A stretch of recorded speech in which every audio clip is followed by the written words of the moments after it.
O Evangelho segundo João é um dos primeiros relatos da vida de Jesus. E aprendemos no final do livro que vem de um dos seguidores mais próximos de Jesus, conhecido como o discípulo que Jesus amou. Ele aparece muitas vezes na história em si, e há algum debate sobre se é João o filho de Zebedeu, um dos 12, ou outro João diferente que morava em Jerusalém e era conhecido na igreja como João o presbítero.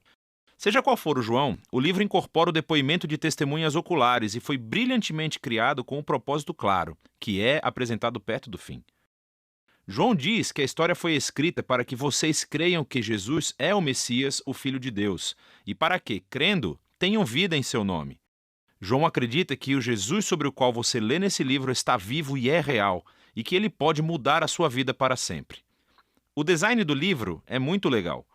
A primeira metade começa com um poema e um conto, que é seguido por um grande bloco de histórias sobre Jesus realizando sinais milagrosos que causam um aumento gradual de controvérsia. E tudo isso culmina no seu maior sinal, a ressurreição de Lázaro, que cria a maior controvérsia, quando os líderes de Israel decidem matar Jesus. E isso inicia a segunda parte do livro. Esses capítulos se concentram na última noite e nas últimas palavras de Jesus a seus discípulos, que são seguidas por sua prisão, julgamento, morte e ressurreição. O livro conclui com um epílogo. Neste vídeo, vamos nos concentrar na primeira metade. Então, o livro começa com uma introdução de duas partes. Primeiro, um poema que começa, no princípio, a palavra já existia. Uma referência óbvia a Gênesis 1, quando Deus criou tudo com a sua palavra. Agora, as palavras de uma pessoa são diferentes dessa pessoa, mas também são a personificação da mente e da vontade dela. Assim, João diz que a palavra de Deus estava com Deus, o que é distinto. E ainda assim, a palavra era Deus, e isso é divino.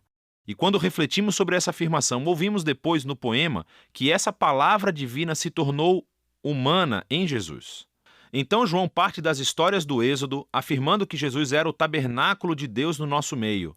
A gloriosa presença divina que pairava sobre a Arca da Aliança tornou-se humana em Jesus. O que leva à sua última afirmação, de que o único Deus verdadeiro de Israel era Deus Pai e o Filho, que se tornou humano para nos revelar o Pai. Agora, ao considerarmos essas afirmações, começamos a ouvir uma história sobre como João Batista conheceu Jesus pela primeira vez e levou outras pessoas a o conhecerem e a se tornarem seus discípulos.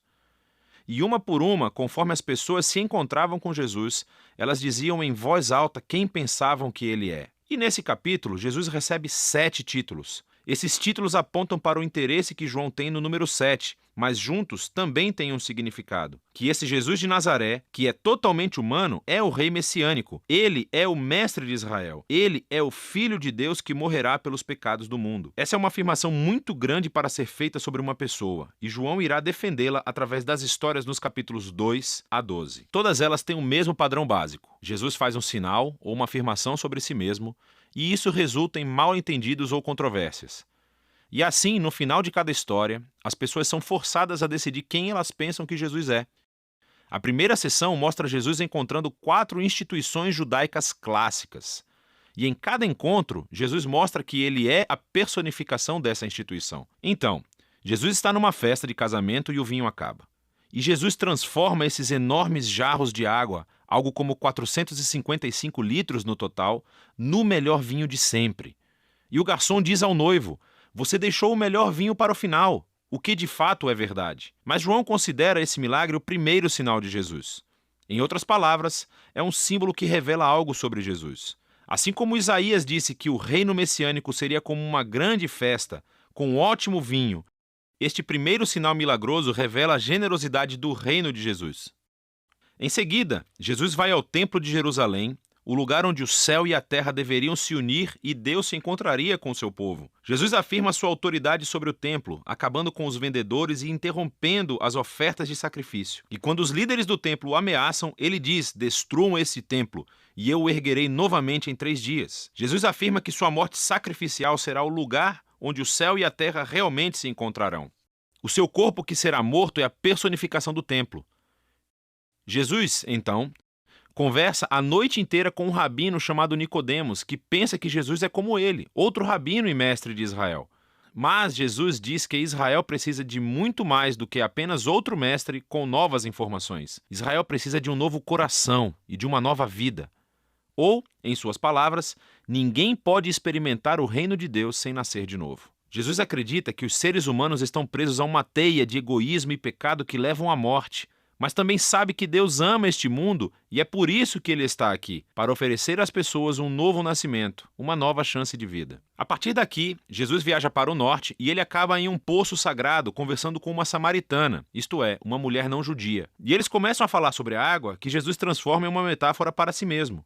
Ele diz que ele está aqui para trazer água que pode se tornar em uma fonte de vida eterna. Agora, em João, esse termo se refere a uma nova qualidade de vida, que é infundida com o amor eterno de Deus. E é uma vida que pode começar agora e perdurar no futuro. Depois disso, João criou outra coleção de histórias que ocorreram durante 4 dias de banquetes sagrados judaicos. E, novamente, Jesus usa as imagens relacionadas ao banquete para fazer afirmações sobre si mesmo. Primeiro, Jesus cura um paralítico no sábado, o que gera uma controvérsia com os líderes judeus sobre trabalhar no dia de descanso. E Jesus diz que é o seu pai quem está trabalhando no sábado, por isso ele também está. E eles entendem o seu significado, pois ele estava chamando Deus de seu pai, igualando-se a Deus, e assim eles decidem que querem matá-lo. A próxima história acontece durante a Páscoa, a festa que recontou a história do Êxodo com essa refeição simbólica do cordeiro, do pão e do vinho. E Jesus, milagrosamente, fornece comida para uma multidão de milhares de pessoas, o que resulta em pessoas pedindo mais pão. Então Jesus prossegue afirmando que ele é o verdadeiro pão, e quem procurar satisfação nele, descobrirá a vida eterna. Isso ofende muitas pessoas que deixam de segui-lo. Depois disso, vem um bloco de histórias que acontecem em Jerusalém durante a festa dos tabernáculos, que recontam histórias das peregrinações de Israel no deserto, quando Deus os guiou com uma coluna de nuvem e depois fogo e lhes deu água no deserto. E Jesus se levanta no pátio do templo e grita: "Se alguém tem sede, venha a mim e beba." E mais tarde ele diz: "Eu sou a luz do mundo." Ele está afirmando ser a presença iluminadora de Deus e o presente de salvação de Deus para o seu povo. Algumas pessoas acreditam e o seguem, mas outras se ofendem, e outras ainda tentam matá-lo por essas afirmações exaltadas. A história final da festa é durante o Hanukkah, a festa da dedicação. É sobre como Judas Macabeu limpou o templo dos ídolos e o tornou sagrado mais uma vez. E Jesus entra na área do templo e diz que ele é aquele quem Deus tornou santo, e que ele é o verdadeiro templo onde a presença de Deus habita. E ele também diz: "Eu e o Pai somos um." Isso deixa os líderes de Jerusalém furiosos. Eles criam um plano para matar Jesus e então ele se retira da cidade. Enfim, todos esses conflitos culminam em um último sinal milagroso. Jesus descobre que seu querido amigo Lázaro está doente, mas a sua família mora perto de Jerusalém, que agora é uma armadilha mortal para Jesus. Jesus poderia ficar longe e salvar a sua própria vida, mas ele ama Lázaro. Então, quando ele ouve que Lázaro morreu, ele segue viagem para levantá-lo dos mortos. E ele o chama para a vida fora do túmulo, sabendo que isso lhe custará a sua própria vida. E a notícia desse sinal incrível se espalha rapidamente, é claro. Assim como Jesus sabia que aconteceria, os líderes de Jerusalém descobrem o que aconteceu e começam a conspirar para matá-lo. Então ele vai para Jerusalém como o rei de Israel que foi rejeitado pelos seus líderes. A primeira metade de João chega ao fim com a história sobre como Jesus sacrificou sua vida com um ato de amor pelo seu amigo. E isso, claro, também é um sinal que resultará na crucificação que será explorada com mais detalhes no próximo vídeo. Mas por enquanto, essa é a primeira metade do Evangelho de João.